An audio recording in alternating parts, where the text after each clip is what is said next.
a professional in the creative industry or the marketing industry, you might be already a big fan of QR codes, which is the quick response codes.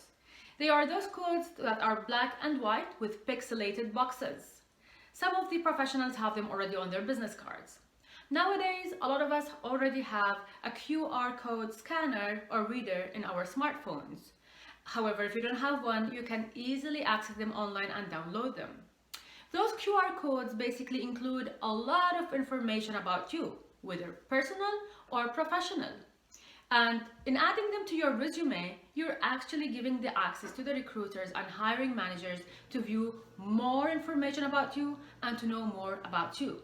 So be selective in what you link to that code. Some people link their personal websites, other a blog, or maybe other a resume that they have put online. The QR code basically is very helpful for marketing, social media, and those professionals who are in the creative industry.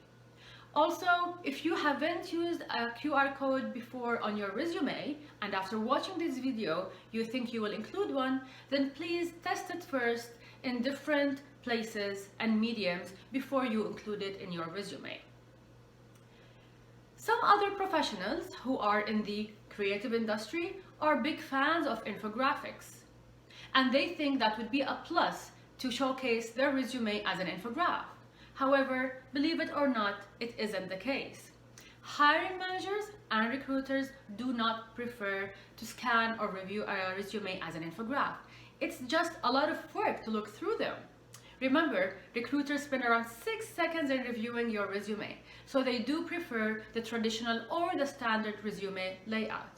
Now, another way on how you can utilize an infograph resume or how to show your work that you have these excellent skills is basically either to have a portfolio, so you would choose what to include in that portfolio and always be selective in what to include depending on the role you're applying for, or you can have a personal website, and it's the most pragmatic way of how you can show your work, where you can have different subpages, perhaps one subpage that has the infograph that you wish to use, and another subpage can have a link to your standard resume, and maybe other pages can then have more about your work.